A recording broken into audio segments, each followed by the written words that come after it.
Today we're going to explore one of the most fascinating debates in the history of innovation. Why did Genrich Altshuller, the founder of TRIZ, reject the inventive methods used by Edison and Tesla? First, let me introduce you to Genrich Altshuller. Born in 1926 in the Soviet Union, Altshuller was a patent examiner and inventor who analyzed over 200,000 patents to discover patterns in innovation. He spent decades analyzing patents from all over the world, searching for universal principles of innovation. This led him to develop TRIZ, the theory of inventive problem solving. Let's examine Thomas Edison's approach first. Edison was famous for his trial and error method. Edison famously tested over 3,000 different materials before finding the right filament for the light bulb. Test after test after test, most failed. Only a tiny fraction succeeded. This is pure trial and error. Edison famously said, "I have not failed. I've just found 10,000 ways that won't work. But is this efficient?" Let's put some numbers to this. Suppose you have n possible solutions and only one is correct. The probability of success on any single trial is 1 over n. The expected number of trials needed is n plus 1 divided by 2. If n is 3,000, you need on average 500 trials. If each test takes 1 hour, that's 500 hours, or about 62 days of continuous testing. That's extremely time-consuming. The efficiency is 1 over n times 100%. For Edison's 3,000 materials, that's only 0.033% efficient. Now let's look at Nikola Tesla's completely different approach, mental visualization. Tesla claimed he could build complete machines in his mind, run them for weeks, and test for wear. He would visualize the machine, mentally test it, identify problems, and only then build a physical prototype. Tesla said, "I do not rush into actual work. When I have gone so far as to embody everything in my invention, every possible improvement I can think of, I put into concrete form the final product of my brain. But here's the problem. Visualization is limited by what you already know. You can only imagine solutions based on your existing mental models." So why did Altshuller reject both methods? Let me explain his reasoning. Edison's method wastes enormous time and resources on useless iterations. You're essentially guessing randomly. Tesla's method is limited by what Altshuller called psychological inertia. You can only visualize what you already conceptually understand. Altshuller proposed a third way, systematic innovation based on patterns discovered in successful inventions. TRIZ stands for Theory of Inventive Problem Solving. It's based on the idea that innovation follows discoverable patterns.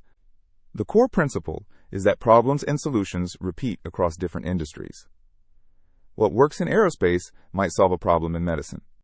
By analyzing 200,000 patents, Altshuller identified 40 inventive principles that appear again and again.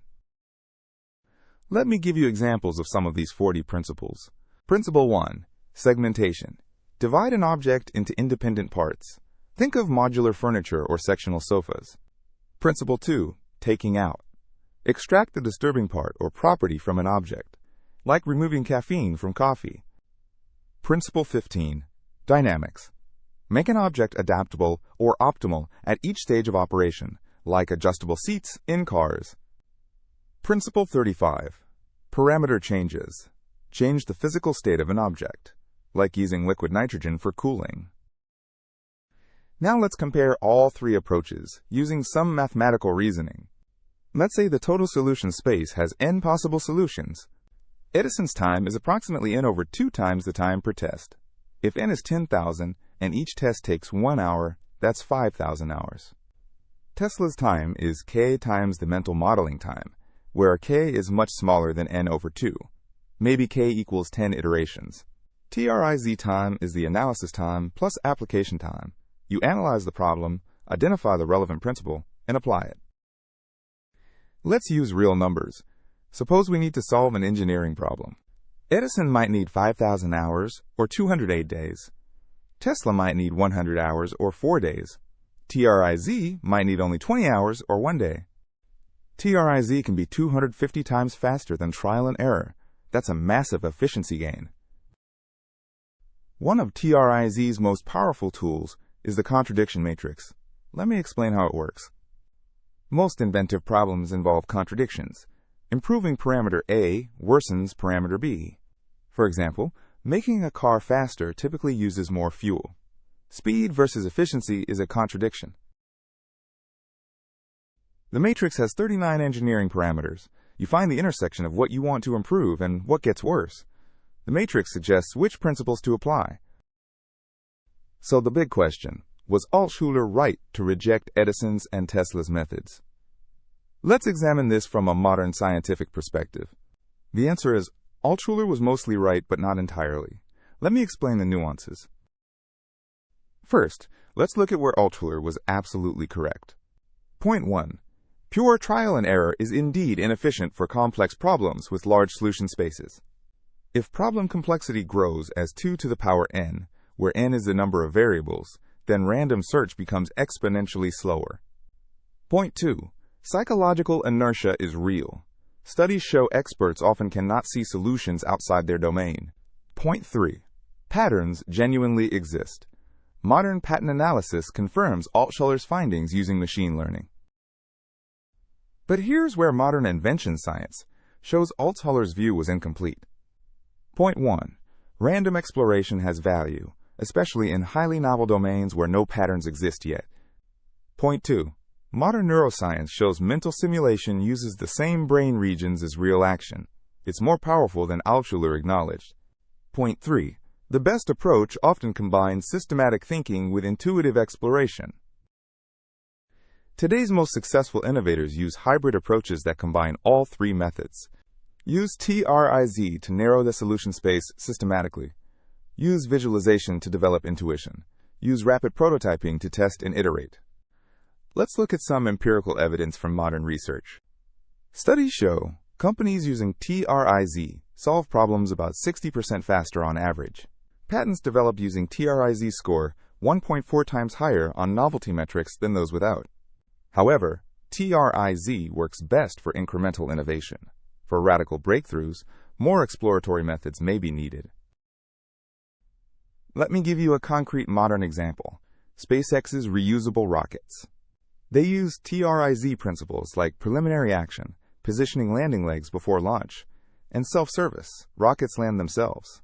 But they also did extensive iterative testing. Early grasshopper tests had many failures before success. And they used sophisticated computer simulation, which is essentially high-fidelity mental modeling. Phase 1. Use TRIZ to identify key principles. Phase 2. Build detailed simulations. Phase 3. Iterate rapidly with real tests. Let me propose a mathematical model that unifies these approaches. Innovation efficiency E equals probability of success divided by the cost in time plus the cost in resources. Probability of success is the product of systematic thinking, intuitive insight, and empirical validation. All three components matter. Remove any one, and probability drops significantly. Here's a practical question. When should you use which method? Use TRIZ when the problem is well-defined and similar to problems solved before in other domains. Use mental modeling when you need to understand complex interactions or explore design space intuitively. Use rapid iteration when you're in truly novel territory where no prior patterns exist. This debate has fascinating implications for modern AI and machine learning. Deep learning is essentially a sophisticated version of Edison's trial and error, testing millions of parameter combinations. Symbolic AI and expert systems are like TRIZ, encoding known principles and rules. Modern hybrid AI systems combine neural networks with symbolic reasoning, just like combining Edison's iteration with Altschuller's principles.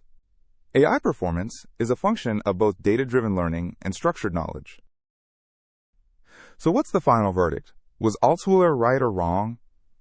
Altshuller was right that relying purely on trial and error or visualization is inefficient.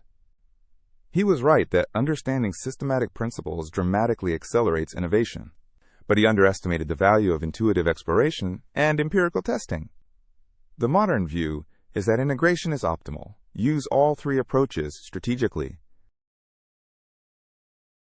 The optimal innovation strategy lies in the center, drawing from all three approaches. Use systematic principles to guide your search.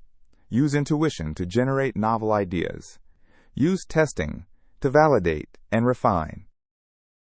Let me give you some practical takeaways. First, start with TRIZ or similar frameworks to narrow your solution space. Don't start with random guessing. Second, use mental models and simulation to explore possibilities quickly and cheaply. Third, test early and often with real experiments. Models are never perfect. Fourth, learn from failures to update your principles. Build your own personal TRIZ database. Innovation equals knowledge times creativity times action. You need all three factors. In conclusion, Altschuller's critique was valuable but incomplete. He correctly identified the inefficiencies in purely empirical or purely mental approaches. But the optimal approach doesn't reject these methods. It synthesizes them intelligently. Edison showed us the value of persistent experimentation. Tesla showed us the power of mental simulation. Altshuller showed us the importance of systematic principles. Modern innovators need all three tools in their toolkit, applying each one strategically depending on the problem context.